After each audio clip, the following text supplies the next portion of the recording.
So in the last video, I talked about what caused the league-wide home run rate to increase in the 1990s and why it's a myth that steroids were the culprit. But now I want to talk about great individual seasons. After all, that was really how most fans experienced the so-called steroid era. Most people don't care what the league's home run rate is in any given year. Most people don't even know. But fans do know who leads the league in home runs, and they definitely notice when records get broken. And in the 1990s, home run records were dropping like flies, and that seemed to require some explanation.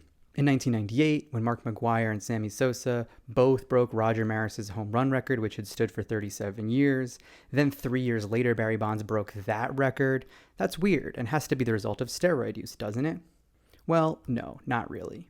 This is the second myth about baseball's steroid era, that all these historic record-setting individual seasons were caused by steroid use. Because you don't actually need to look for another explanation here. All the historic individual seasons in the 1990s were obviously caused by the same thing that caused the league-wide home run rate to go up, namely the juice ball that I discussed in the last video. After all, if the league is hitting more home runs, then you're going to see higher individual home run totals.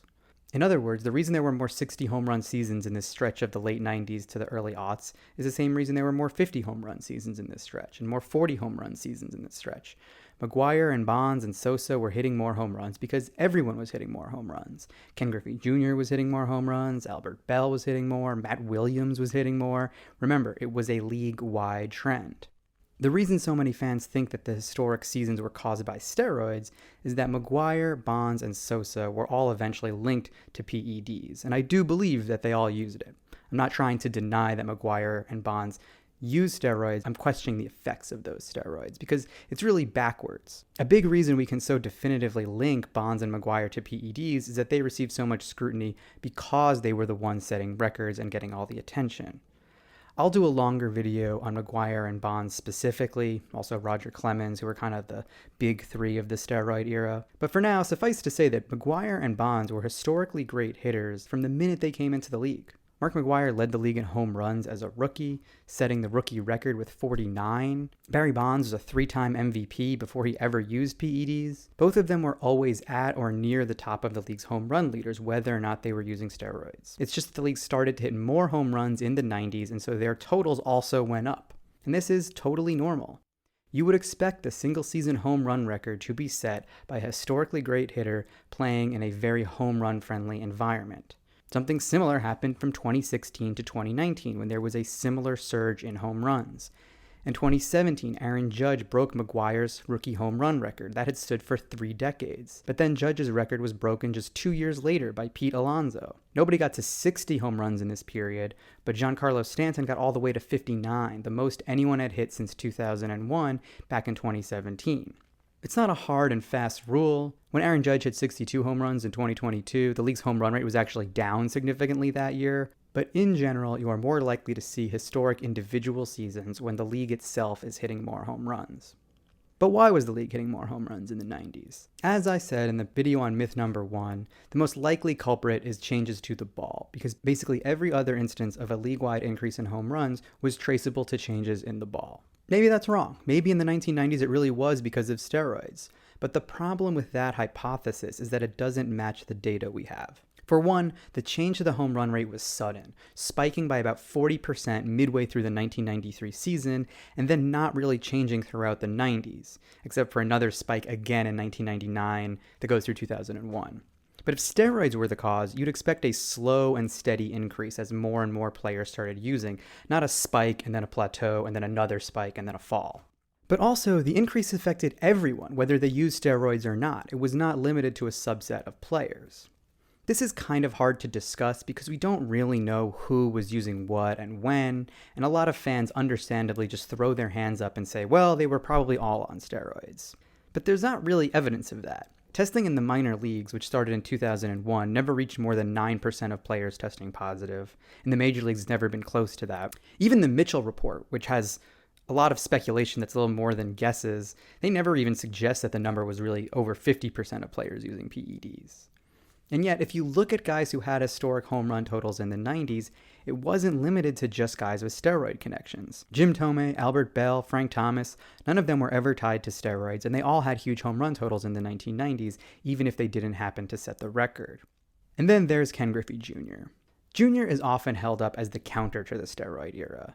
The one guy who most fans are comfortable saying, well, I don't think he ever did steroids. And I think that's a fair conclusion. There's never been any evidence that I've seen linking Griffey to steroids, and he really was baseball's biggest star in that decade, so he faced a ton of scrutiny. If there was any evidence against him, it probably would have come out. We never saw any changes to his body along the lines of what happened to other steroid users, so there's just no reason to believe Griffey was using. But Griffey was hitting home runs at a historic pace in the 1990s. From 1996 to 1999, he hit 206 total home runs, more than anyone over any 4-year stretch in baseball history besides Babe Ruth to that point. He also hit 56 in consecutive seasons in 1997 and 1998, which nobody had ever done before. People would have paid more attention to this, except Mark McGwire was having an even more extreme home run binge. He was doing the exact same thing, but even more so. Over the same 4-year period, 1996 to 1999, McGwire hit 245 home runs, and he hit over 50 for 4 straight years. Jim Thome, Barry Bonds, and Sammy Sosa, they all had similar 4-year stretches from the same period of the late 90s to the early aughts. In fact, if you look at the list of the best 4-year home run stretches in baseball history, it's something like 8 out of the 10 come between 1996 and 2004. The fact that so many players had historic home run stretches in the same window of time, in some cases the exact same 4-year window, shows that there was something structural going on, something across the entire league, not something that was limited to a subset of steroid users, because even in this small category of elite home run hitters, you have guys who were strongly linked to steroids like Bonds and McGwire, but also guys who had no connection like Griffey and Thome. Personally, I always wonder how the perception of this time would have been different if it had been Griffey that had had a handful more home runs in 1997, and he had been the first guy to get to 60 since Roger Maris. Would people better remember that the home run surge was not limited to steroid users, or would they just forget? To help illustrate how collective memory of this time is so skewed, I want to talk specifically about Sammy Sosa, who exists in a kind of gray area.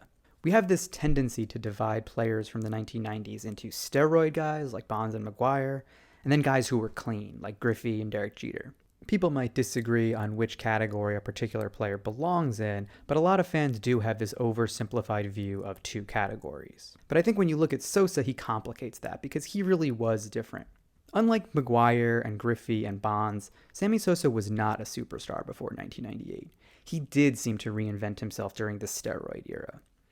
Prior to 1998, he was a pretty good but mostly unexceptional player, never hitting more than 40 home runs. Then, from 1998 to 2002, at the height of the steroid era, he turned into a monster, hitting 292 home runs over those 5 seasons. He hit over 63 different times and led the league in home runs the other 2 seasons. Then, just as quickly as he'd taken over the league, he seemed to disappear. After the 2004 season, the Cubs shipped him to Baltimore for a utility infielder, and by 2006, Sosa was out of the league. He came back briefly in 2007, but he was barely league average as a hitter and then washed out quickly. And I think this matches the popular narrative about steroids, that they can turn an unexceptional player into a historic slugger, and then when the player stops using PEDs, he turns back into a pumpkin. Steroids, in the popular imagination, are like magic beans that make you good at baseball. And since Sosa is technically a steroid guy, that explains why he went from mediocre to amazing to back to mediocre again. But it's worth pointing out that, once again, this narrative does not match the evidence we actually have. The only evidence we actually have against Sammy Sosa is a report that came out in 2009 that his name was on the list of players who failed to drug test during the survey testing of 2003. Sosa himself has always denied using PEDs, and that 2003 test is wielded selectively because not every test from that period was scientifically validated, so some players who tested positive might have just been a bad test. But look, even if we grant that he was taking banned substances in 2003, this does not say much about how his use contributed to his prior surge. By 2003, Sosa's decline had already started. His 2003 slugging percentage was roughly what it had been in 1994, way before he was a household name. It seems entirely possible to me that Sosa was taking PEDs in 2003 because he was trying to recapture his former glory. And for what it's worth, it didn't really work. He was out of the league 3 years later. Now, whenever I suggest this, people always say something to the effect of, "Come on, don't be so naive. You really think he was only using in 2003? And yeah, probably not. But the point isn't whether Sosa is guilty or innocent. The point is whether the surge in his production from 1998 to 2002 can be explained by a positive drug test in 2003. Even if you assume that once a cheater, always a cheater, then it's just as likely he was on steroids from the moment he entered the league in 1989, or when he joined the Cubs in 1992, or he started during the strike in 1994.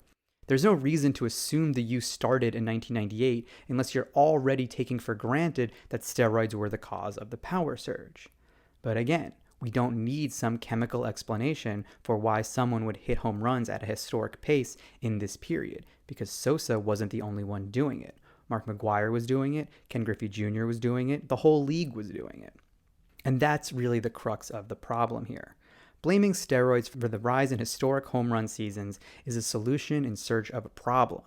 It reminds me of the old XKCD cartoon, where a guy tries to find a compromise with 9/11 truthers by saying the North Tower of the World Trade Center was brought down in a controlled demolition, and in a crazy coincidence, the South Tower was brought down by actual terrorists on the exact same day.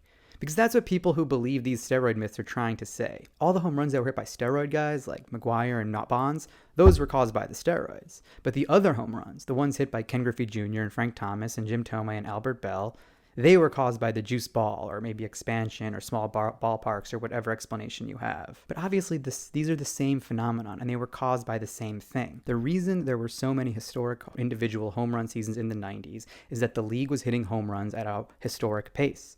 And the reason for that is the same for steroid players and non-steroid players. In my view, as I said in the previous video, the most likely explanation is the juiced ball. Maybe you think that's steroids, but what is that based on? Is it based on real evidence? Or is it based on a desire to villainize and delegitimize the accomplishments of guys who took these drugs?